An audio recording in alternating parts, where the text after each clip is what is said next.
जय श्रीमन नारायण दोस्तों, आपका बहुत बहुत स्वागत है। 22 जुलाई से सावन का पावन महीना शुरू होने वाला है, तो पहले से ही जान लीजिए कि शिव जी पूजा में क्या क्या तैयारियां करनी है। इस महीने में सोमवार के दिन व्रत रखने का महत्व है और रोज शिव जी के साथ साथ माता पार्वती की पूजा भी किया जाना बहुत ही महत्वपूर्ण बताया जाता है। श्रावण का पूरा महीना ही व्रतों का रहता है और इस महीने को व्रत का महीना भी कहा जाता है। इस महीने में ये कहा जाता है कि यदि आप निवय पूर्वक व्रत और पूजा का पालन अगर आप करते हैं तो जीवन भर के सारे संकट, सारी समस्याएं कट जाती हैं और भगवान भोलेनाथ का आशीर्वाद मिलता है। तो चलिए जान लेते हैं कि शिव जी की पूजा की तैयारियां सावन के महीने के शुरू होने से पहले पहले किस तरीके से करनी है। लेकिन पहले जान लेते हैं कि सबसे ज्यादा प्रभावकारी शिवलिंग कौन सा माना जाता है इस महीने में पूजा करने के लिए। तो देखिए, सावन के महीने में व्यक्ति को पार्थिव शिवलिंग की पूजा करनी चाहिए, स्वयंभू शिवलिंग की पूजा करनी चाहिए, पुराण लिंग,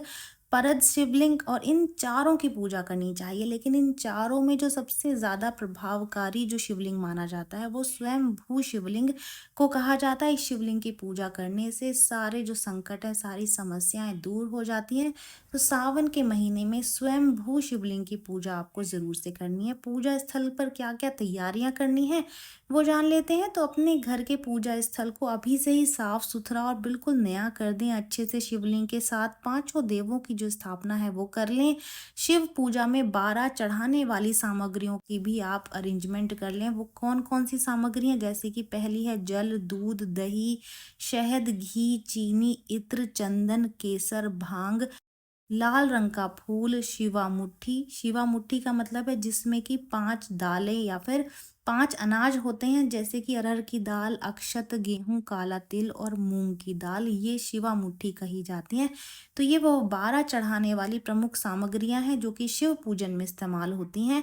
और इनमें से कोई भी एक फूल जो आप अगर ले पाए अर्पित करने के लिए तो वो बहुत ही महत्वपूर्ण माना जाता है। जैसे कि आप धतूरे का फूल ले सकते हैं, हार श्रृंगार, नाग केसर के सफेद फूल ले सकते हैं, सूखे कमल गट्टे, कनेर का फूल, कुसुम का फूल, आंकड़े का फूल, कुश का फूल, गेंदे का फूल, गुलाब का फूल, शंख पुष्पी का फूल, बेल का फूल, चमेली का फूल, शेफालिका का फूल और अगस्त्या। तो ये 15 ऐसे फूल हैं जिनमें से आप कोई भी एक फूल अपनी क्षमता के अनुसार ले सकते हैं। और इनमें से जो फूल है वो कोई भी फूल आप शिवलिंग पर चढ़ा सकते हैं। ये सारे ही फूल शिव जी को बेहद ही प्रिय होते हैं। शिव पार्वती पूजा में कौन कौन सी सामग्री लगेगी ये भी जरूर से नोट कर लीजिएगा। तो हार, फूल, मावे की मिठाई, पत्तियों में बिलव पत्र, जाति पत्र, सेवंतिका, बांस, देवदार पत्र, चंपा, कनेर, अगस्त्य, भृंगराज, धतूरा, आम के पत्ते, तुलसी तो बिल्कुल नहीं चाहिए होगी, अशोक के पत्ते, पान के पत्ते, केले के पत्ते, शमी के पत्ते, काले रंग की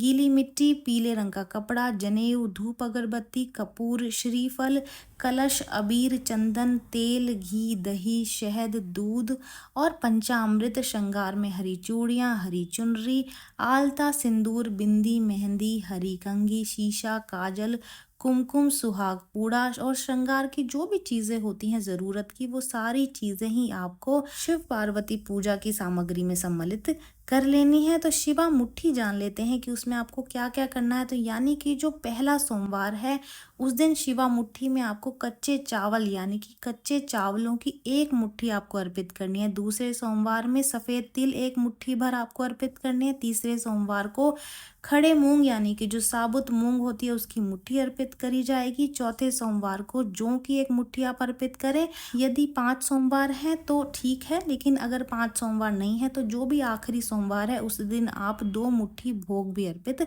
कर सकते हैं। तो पूजा जो है वो संपूर्ण हो जाएगी। ये जानकारी यहीं तक की। उम्मीद है दी गई जानकारी आपके काम आएगी और आप इसका लाभ उठाएंगे। जो लोग वीडियो देख रहे हैं वीडियो को लाइक कर दीजिए, चैनल को सब्सक्राइब कर दें, नोटिफिकेशन बेल को दबाना बिल्कुल भी ना भूलें, क्योंकि यहाँ पर इस तरीके की महत्वपूर्ण जानकारियाँ मिलती रहती हैं। तो चलिए मिलते हैं नई वीडियो में नई जानकारी के साथ। जय श्रीमन नारायण दोस्तों, जय श्री कृष्ण।